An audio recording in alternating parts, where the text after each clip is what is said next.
నమస్తే ఆంధ్రప్రభకి స్వాగతం. నేను ప్రియా కౌశిక్.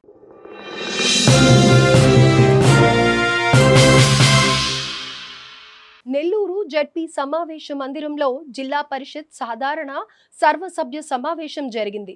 జిల్లా పరిషత్ చైర్పర్సన్ ఆనం అరుణమ్మ అధ్యక్షతన జరిగిన ఈ సమావేశానికి ముఖ్య అతిథిగా మంత్రి ఆనం రామనారాయణ రెడ్డి హాజరు కాగా, శాసనసభ్యులు దగుమాటి వెంకట కృష్ణారెడ్డి, కాకర్ల సురేష్, విజయశ్రీ, శాసన మండలి సభ్యులు బల్లి కళ్యాణ్ చక్రవర్తి తదితరులు పాల్గొన్నారు. దివంగత మాజీ జడ్పీ చైర్మన్ బాలచెన్నయ్యకు సంతాపంతో సభ ప్రారంభం కాగా, ఈ సందర్భంగా రాష్ట్ర విద్యారంగంలో విప్లవాత్మక మార్పులకు శ్రీకారం చుట్టిన రాష్ట్ర విద్యాశాఖ మంత్రి నారా లోకేష్ ను అభినందించారు. ఆ తర్వాత కావలి ఎమ్మెల్యే దగుమాటి వెంకట కృష్ణారెడ్డి ప్రతిపాదించిన తీర్మానాన్ని ఏకగ్రీవంగా ఆమోదించడంతో సభ ముగిసింది. ఈ సందర్భంగా కావలి ఎమ్మెల్యే దగుమాటి వెంకట కృష్ణారెడ్డి మాట్లాడుతూ 275 మంది విద్యార్థులున్న కేజీబీవీ స్కూల్లో మౌలిక వసతులు కల్పించాలని కోరారు. అదేవిధంగా కావలి జడ్పీ ఉన్నత పాఠశాలకి చెందిన 9 ఎకరాల భూమిలోని 2 ఎకరాల్లో నివసిస్తున్న 174 పేద కుటుంబాలకు పట్టాలు అందించాలని విన్నవించారు.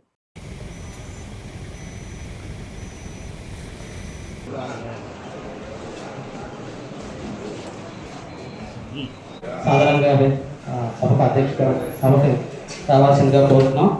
అలాగే జిల్లా పరిషత్ చైర్పర్సన్ గారు శ్రీమతి ఆనం అరుణమ్మ గారిని వేదిక రావాల్సిన కోరుతున్నాం. మరియు జిల్లా కలెక్టర్ ఓ ఆనంద ఐఏఎస్ గారిని వేదిక మీద రావాల్సిన కోరుతున్నాం.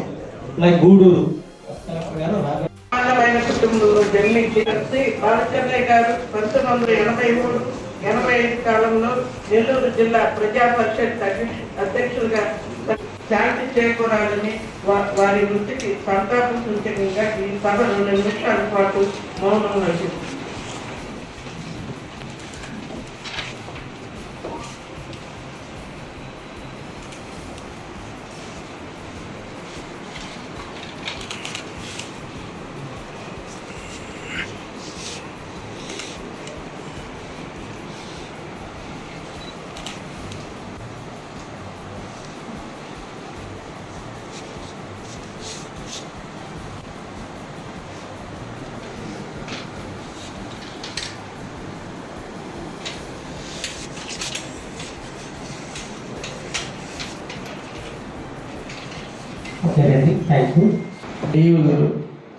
ఒకటి, ఈరోజు ఈ సర్వసభ్య సమావేశంలో ముందు రాష్ట్రంలో చారిత్రాత్మకంగా తల్లికి వందనం పేరు మీద ప్రతి బిడ్డ తల్లి అకౌంట్లో అమౌంట్ వేయడం జరిగింది. ఈరోజు ఆ సమాచారాన్ని సభా ముందు పెట్టుంటే చాలా బాగుండేది. మండలాల వారీగా ఎంతమంది విద్యార్థులు చదువుతున్నారు, ఎంతమంది తల్లుల అకౌంట్లో అమౌంట్లు పడింది అనే విషయాన్ని ఇంతటి సమావేశంలో అంత పెద్ద కార్యక్రమాన్ని చూపించడంలో అధికారులు వైఫల్యం చెందారని చెప్పడానికి నాకు ఎటువంటి అభ్యంతరం లేదనే విషయాన్ని కూడా తెలియజేస్తూ, అదేవిధంగా తల్లికి వందనం ప్రైవేటు స్కూళ్ళల్లో కూడా చదివేటువంటి పిల్లలందరికీ కూడా అమౌంట్లు వేయటం జరిగింది. అయితే మండల విద్యా అధికారులు ప్రైవేటు స్కూల్ యాజమాన్యాల వైఫల్యాల వల్ల కొన్ని ప్రాంతాల్లో ప్రైవేట్ స్కూల్లో చదివే పిల్లలకి తల్లిల అకౌంట్లో అమౌంట్లు పడలేని విషయం మీ అందరికీ కూడా తెలుసు. కానీ జిల్లాలో దీనికి చాలా గోప్యంగా ఉంచున్నారు. చాలా దగ్గర ప్రైవేట్ స్కూల్లో చదివేటువంటి పిల్లల యొక్క సమాచారాన్ని ఎంఈఓలు కరెక్ట్గా సేకరించని కారణాన సచివాలయాలు ఉన్న అడ్మిన్ సెక్రటరీలు దాన్ని ఎంటర్ చేయడం లోపాల వల్ల చాలా ప్రాంతాల్లో ఈ తల్లికి వందనం కొంతమంది పిల్లల తల్లుల అకౌంట్లో పడలేదు. దీని మీద గ్రీవెన్స్ మనకు 1 month కూడా ఇవ్వడం జరిగింది. ఇప్పటికి కూడా ఇంకా కూడా బోగోలు మండలం, కావల మండలాల్లో ఇంకా కూడా చాలా మందికి తల్లుల అకౌంట్లోకి పడలేదని ఎమ్మెల్యేలు మా దగ్గరికి వస్తున్నారు అంటే మన డిపార్ట్మెంట్ వాటి మీద చర్యలు తీసుకోవడంలో విఫలం చెందారు. ప్రైవేటు యాజమాన్యాలతో మాట్లాడి ఇప్పుడన్నా ఎక్కించే అవకాశాలు ఉన్నాయనేది ఒకటి మీరు పరిశీలించాల్సిన అవసరం ఉంది. ఎందుకంటే ఈ ప్రభుత్వం ప్రతి ఒక్క పేదవాడికి ఇవ్వడం కోసం పెట్టినటువంటి పథకం ఒక్కరికి కూడా రాకుండా పోయినా కూడా అది కరెక్ట్ కాదు. మన అధికారుల వైఫల్యం వల్ల తల్లుల అకౌంట్లో పడకపోతే అది ప్రభుత్వం మీద ఇంకో రకమైన అభిప్రాయం వచ్చే పరిస్థితి ఉంది. కాబట్టి దాన్ని సవరించి ఇంకా ఎక్కడెక్కడ ఉన్నాయో ఒకసారి మీరు సమగ్రంగా కూడా ఇన్ఫర్మేషన్ తీసుకోవాల్సిన అవసరం ఉందని కూడా తెలియజేస్తూ, ఇంకొక విషయం కావలి కేజీబీవి మీరు ఒక్కసారి వెంకట సుబ్బయ్య గారు మీరు కూడా ఒకసారి విజిట్ చేయాలి. మహిళలు అందరూ ఆడపిల్లలు 275 మంది స్టూడెంట్స్ ఉన్నారు. 5th ఫ్లోర్ కట్టి ఉన్నారు. పాపం ప్లాస్టిక్లు చేయాల, కరెంటు లేదు, కానీ ఆ పిల్లలు అక్కడే ఉంటున్నారు. ఇంతటి ఇంపార్టెంట్ అయినటువంటి అకాడమిక్ స్టార్ట్ అయ్యే ముందే మనం పరిశీలించుకోవాలి. ఏదైతే ఎమర్జెన్సీ వర్క్లు వాటికన్నా మీరు చాలా దగ్గర నాడు నేడు అమౌంట్ మిగిలిపోయి ఉన్నాయి. మిగిలి కాని ప్రాంతాల్లో అమౌంట్లు బ్యాంకుల్లో పెట్టేదానికంటే వీటికి కేటాయించైనా కంప్లీట్ చేసి ఉంటే బాగుండేది. ఒక్కసారి దాన్ని విజిట్ చేసి ఆ స్కూల్ పరిస్థితిని ఒక్కసారి మీరు అధ్యయనం చేస్తే బాగుంటుంది అనేది నా అభిప్రాయం. ఇంకపోతే మూడోది గౌరవ చైర్మన్ గారు ఉన్నారు, కలెక్టర్ గారు ఉన్నారు. ఇది కావలి జడ్పీ హై స్కూల్కి సంబంధించినటువంటి సమాచారం.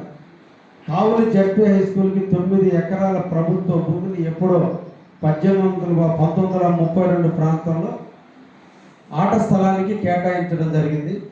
అయితే తర్వాత జరిగిన పరిణామాల్లో అందరూ కూడా పేదవాళ్ళు, ఓన్లీ హరిజన అండ్ బుడబక్కల 2 కమ్యూనిటీకి సంబంధించినటువంటి వాళ్ళు ఆక్యుపై చేసుకుని ఇల్లు కట్టుకోవడం కూడా జరిగిపోయింది. జిల్లా పరిషత్ కూడా దాన్ని ఒమిట్ చేసి కాంపౌండ్ వాళ్ళు కట్టి రిమైనింగ్ సైట్కి కాంపౌండ్ వాళ్ళు కూడా కట్టడం కూడా జరిగింది. అయితే ఆ ఇల్లు నివాసించుకున్నటువంటి వాళ్ళకి మున్సిపాలిటీ వాళ్ళు రోడ్లు వేశారు, వాటర్ స్కీమ్స్ ప్రకారం వాటర్ ఇస్తున్నారు, ఎలక్ట్రిసిటీ వారు లైట్లు వేసి అన్నీ జరిగిపోయింది. కానీ వాళ్ళ పొజిషన్లో ఉన్నటువంటి సైట్లని ఈరోజు మేము కోరుకునేది జిల్లా పరిషత్తులో నుంచి తీర్మానంలో నుంచి ల్యాండ్లో నుంచి ఆ 2 ఎకరాలు 2.5 ఎకరా ఎంతో ఉంటుంది దాన్ని ఒమిట్ చేసి వాళ్ళందరికీ పట్టాలు ఇస్తే వాళ్ళందరూ ఇప్పుడు కూడా పూరి గుడిసెల్లో నివసిస్తున్నారు. ఎందుకంటే హౌసులకి ఎలిజిబిలిటీ లేని కారణాలు వాళ్ళందరూ కూడా ఓన్లీ పూరి గుడిసెల్లో నివసిస్తున్నారు. మధ్యలో గౌరవ అధ్యక్షురాలు చైర్పర్సన్ గారిని కోరింది. ఈరోజు విద్యా ప్రదాత ఈ రాష్ట్రాన్ని విద్యారంగాన్ని అభివృద్ధి పథంలో నడుపుతూ మన భావితరం బిడ్డలందరికీ కూడా చేయూతనిచ్చే భాగంగా తల్లికి వందన కార్యక్రమాన్ని ఈరోజు చేపట్టి చారిత్రాత్మక భారతదేశ చరిత్రలో ఏ రాష్ట్రం చేయనంత విధంగా ఎంతమంది బిడ్డలు చదువుతుంటే అంత బిడ్డలు తల్లుల అకౌంట్లోకి దాదాపు ఈ రాష్ట్ర వ్యాప్తంగా 10,000 కోట్ల రూపాయలు వేసిన ఏకైక విద్యాశాఖ మంత్రి శ్రీ నారా లోకేష్ బాబు గారు. ఆయన మన బిడ్డలందరికీ అన్నగా తయారయ్యాడు. ఈరోజు మన విద్యాదాత అయ్యాడు. కాబట్టి ఈ సందర్భంగా మనం ఈ సర్వసభ సమావేశాల్లో వారిని అభినందిస్తూ మనం తీర్మానం చేయవలసిందిగా గౌరవ మంత్రి గారిని, చైర్పర్సన్ గారిని, కలెక్టర్ గారిని కోరుకుంటూ తీర్మానాన్ని అందరూ కూడా బలపరచవలసిందిగా ఈరోజు మన పేద బడుగు బలహీన వర్గాలకు సంబంధించిన విద్యార్థులందరూ చదువుకోవడానికి ధైర్యంగా డ్రాప్ అవుట్స్ తగ్గిపోయి పిల్లలు ధైర్యంగా చదువుకోవడానికి మాకు ప్రభుత్వం అండుంది, ఒక అన్నున్నాడనే ధైర్యాన్ని ఇస్తున్నటువంటి నారా లోకేష్ బాబు గారిని అభినందిస్తూ తీర్మానం చేయవలసిందిగా చైర్పర్సన్ గారిని కోరుకుంటున్నాను. Thank you.